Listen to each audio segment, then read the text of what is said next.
Thank you for taking the time out. Now, okay, explain to me, Ray, what community engagement manager means. Tell me what you do with the Lake Tahoe Shakespeare Festival. Well, that's basically just a big catch-all term that means that I handle this right here, the interface, as well as sponsorships and group sales and merchandise and housing and some other marketing and some management at the venue and et cetera, et cetera, et cetera, et cetera. I feel you. I feel you. Ray, where to begin with the Lake Tahoe Shakespeare Festival? My wife and I think we went the first time like 19 years ago. Oh, really? And this is what, the 49th year? That's correct. Oh my God. We just went again this past Sunday night. And I have to say the first act was very, very funny. Then the intermission.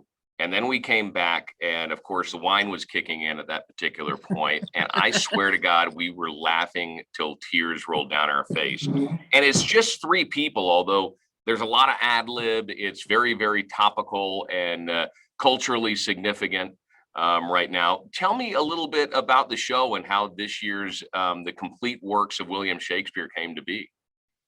Well, that's actually quite a story. So this play's been around for a little while. And it's a play that is designed to allow actors to incorporate new topical references, like you were mentioning. And what happened is, well, COVID happened. We lost 2020, which was kind of a blow. And, you know, we were hoping to do our great big season, Mamma Mia and Much Ado About Nothing in 2020. And then it didn't happen. And then we were hoping to do it again in 2021. But there's a lot that goes into putting on shows of that scale. And considering our lead time and all the risk factors involved of like, are we going to get to open? Or are we not going to get to open? It was just a smarter move for us to kind of downsize a little, you know, and this show saved the festival before. Back in 2010, the recession had hit the festival very, very hard. And what they did is they came in and they did Complete Works William Shakespeare Abridged with three guys, and it turned the festival around. So we decided, let's do it again. What a good idea. Now, okay, so I'm curious, how much ad lib is done in a night's performance? Is every single night a little bit different? Because it really seems like either the actors are incredible, which they are, or they just get off on riffing on the audience and having fun in a participatory manner where it just seems like so much is coming at you at different points in time during the performance. It's almost like a rock show. There's always something cool and fun and unique around every single corner. How much of that is just made up on the spot? It's a little bit. Yeah, a little bit is ad-libbed, but probably not as much as you think. A lot of the ad-libbing actually happens in rehearsal. And when they find what they like, they write it down and it sort of becomes part of the script, but there's still room for a little extra fun as they go. Yeah. Now the clock is ticking. Obviously, there has to be a beginning date and an end date for this particular performance. People wanting to go up there, they might experience things a little differently than we saw before the pandemic. So how long is the show running until? What's the best way to get tickets, and what can visitors experience this year that might be different from, say, 10 years ago? Okay, so the best place to get tickets is laketahoeshakespeare.com. That's our website, and check us out. You can always give us a call too at 1-800-74-SHOWS. And anyone that wants to book a group of 10 or more, we do recommend that you give us a call. That's the easiest way to do it. The show goes until August 22nd, and which is not much more. We've only got a few weeks left here. Yeah. And yes, we do have some things in place. Our goal was to make everyone feel comfortable, because everyone's comfort level with, getting back into the world is different. And we wanted to make sure that, people of varying comfort levels could still have a good time. So we are maxed at an 80% capacity, and we have socially distanced our house. We have basically pods of 2s and 4s with seats in between that allow for social distancing. And we've created more than one entrance and exit so that people don't really bottleneck coming in and out. And we have removed the picnic tables for this season, just, because we're recommending that people do their picnicking either in their seats or on the beach.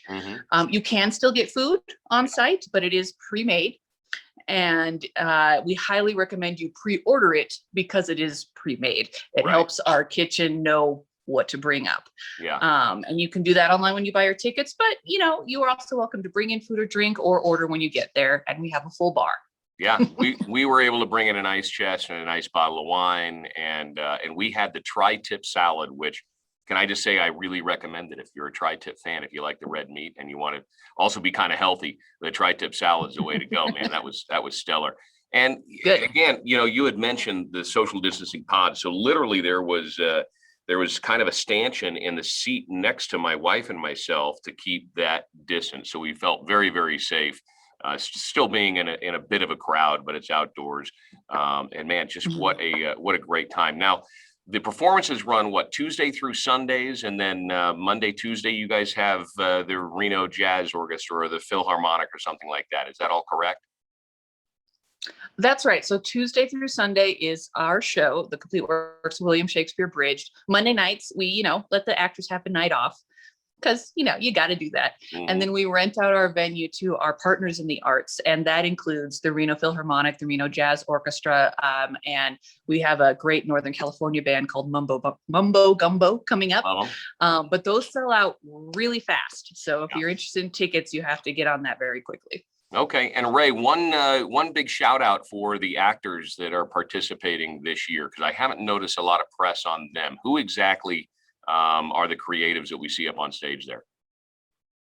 Sure. So these three actors are veterans with our company. They've been around for a long time. They're part of our sister company because we work with the Great Lakes Theater and the Idaho Shakespeare Festival, and our shows tour among those three venues. And these actors have been involved for a long time. And that's Lynn Berg and Laura Berg and M.A. Taylor. And they're just pros. They know exactly what they're doing. All right. And one bit of advice, the crescendo at the very end, you want to stay all the way through the end. I'm not going to give it up, but there's something that happens at the end that's done not once, not twice, but I think 3 times. And it was funny as heck to watch this thing happen. It was very, very cool. Ray, I appreciate your time today. Go check out the Lake Tahoe Shakespeare Festival going on through the 22nd.